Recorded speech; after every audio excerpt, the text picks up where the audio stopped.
పనిచేస్తున్న fixed term కార్మికుల వెంటనే పర్మనెంట్ చేయాలి. ఎంటీఆర్ కంపెనీలో పనిచేస్తున్న ఫిక్స్డ్ టర్మ్ కార్మికుల వెంటనే పర్మనెంట్ చేయాలి. బాలనగర్ పారిశ్రామిక ప్రాంతంలోని ఎంటీఆర్ యాజమాన్యం కార్మిక చట్టాలని వారు చుట్టాలుగా భావిస్తూ ఈరోజు ఎంటీఆర్ కార్మికుల మీద వేటు వేయడం అనేది చాలా సిగ్గుచేటు.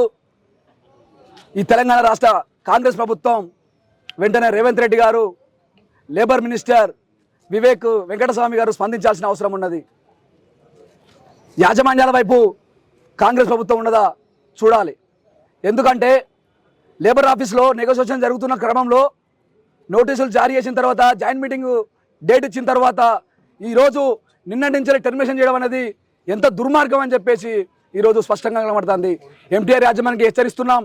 ఈరోజు CIT centre of Indian trade unions వివిధ కార్మిక సంఘాలతోటి భారీ ఎత్తున పోరాటాలు చేస్తున్నాం. ఎంటీఆర్ యాజమాన్యం వెంటనే టెర్మినేషన్ చేసిన కార్మికులందరినీ కూడా వెంటనే వీధుల్లోకి తీసుకోవాలి. లేని పక్షంలో నీ 12 యూనిట్లని దిగ్బంధనం చేస్తామని చెప్పేసి ఈరోజు మీడియా ముందు చెప్తూ ఉన్నాం. ఎందుకంటే కార్మికులు వారి హక్కుల కోసం 10 సంవత్సరాల నుంచి 2016 అయిపోయిన తర్వాత ఇప్పటివరకు ఒక్కరిని పర్మనెంట్ చేయలే. అలాంటి కార్మికులని మమ్మల్ని పర్మనెంట్ చేయండి, మాకు జీతాలు పెంచండి, రోజు నిత్యావసరాలు పెరుగుతూ ఉన్నాయి, కార్మిక వర్గం బతకాలని చాలా కష్టం ఉందని చెప్పేసి వాళ్ళ కోరికల డిమాండ్ను పెడితే నువ్వు డిమాండ్ చేసి శాంతియుతంగా నిరసన చేస్తే ఈరోజు టెర్మినేషన్ చేయడం అనేది భావ ప్రకటన స్వేచ్ఛకే విడ్డూరంగా ఈరోజు ఎంటీఆర్ యాజమాన్యం చేస్తుంది. కాబట్టి ఎంటీఆర్ యాజమాన్యం మీద రాష్ట్ర ప్రభుత్వం వెంటనే చర్యలు తీసుకోవాలి, లేబర్ అధికారులు కూడా చర్యలు తీసుకోవాలని చెప్పేసి మేము కోరుతున్నాం. అంతేకాదు సుప్రీంకోర్టు ఏం చెప్పింది, సమాన పనికి సమాన వేతనం ఇవ్వాలని చెప్పి స్పష్టంగా చెప్పింది. అలాంటి దాన్ని కూడా పట్టించుకోకుండా ఎంటీఆర్ యాజమాన్యం ఈరోజు మాయమాటలు చెప్తూ ఉన్నది. ముఖ్యంగా పర్మనెంట్ ఎంప్లాయీ ఏం చేస్తున్నాడు, ఈరోజు ఫిక్స్డ్ టర్మ్ కార్మికుడు కూడా అదే పని చేస్తున్నాడు. అలాంటప్పుడు 70,000 ఇచ్చి ఒకరికి ఇస్తున్నావు, 16,000 17,000 ఒకరికి ఇస్తున్నావు. ఇది ఎక్కడ వ్యత్యాసం అని చెప్పేసి అంటున్నాం.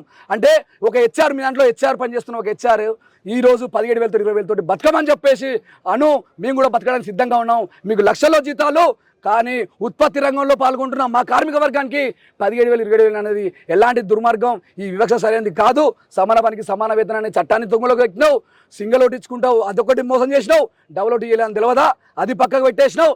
ఈరోజు నిన్న ఏం చేస్తున్నావు, లేబర్ ఆఫీస్లో మీటింగ్ ఉందని చెప్పేసి నైట్కు నైటు ప్లేస్ ఇప్పుడు ఎడిట్ చేస్తున్నావు. ఎంత దుర్మార్గం ఇది. 6,000 7,000 పెంచుకుంటా దొంగ నాటకాలు ఎడతావు, ఎడిటింగ్ చేస్తావు, ఎంత దుర్మార్గం ఇది. కాబట్టి ఎంటీఆర్ యాజమాన్యం పైన చర్యలు తీసుకోవాలి. దాంతోపాటు లేబర్ అధికారులు వెంటనే ఎంటీఆర్ కంపెనీలను విజిట్ చేయాలి. అక్కడ అక్రమాలు జరుగుతున్నాయి, కార్మికులు శ్రమ దోపిడీ చేస్తున్నారు, విపరీతమైన దోపిడీకి గురి చేస్తున్నారు. కాబట్టి ఆ ఎంటీఆర్ యాజమాన్యం మీద కార్మిక శాఖ, అదేవిధంగా తెలంగాణ రాష్ట్ర ప్రభుత్వం చర్యలు తీసుకోవాలి. ఎంటీఆర్ కార్మికులకు న్యాయం జరిగే వరకు CIT centre of Indian trade union తప్పకుండా వారికి పోరాటాలలో ప్రత్యక్షంగా భాగమై వారి పోరాటాల సంఘీభావం ఉంటుందని చెప్పేసి తెలియజేస్తున్నాం.